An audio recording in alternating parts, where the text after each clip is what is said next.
वाचन. हा वाच वाच वाच. उलटे येते ना तुला वाचता? छान आहे ना. मग हा शब्द सांग बरं काय आहे उलटे वाचन. बरं आता आपण कोणता पण शब्द घेऊया. हा शब्द सांग उलटा वाचते बघा ही.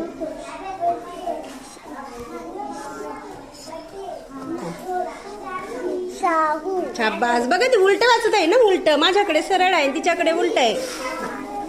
वाच. हा मस्त. बघा छान उलट वाचन करते ती. हा हा हा मी बोट ठेवलाय. हा व्हेरी गुड. छान असते बघा. हा शब्द वाच बरं मला वाचून दाखव.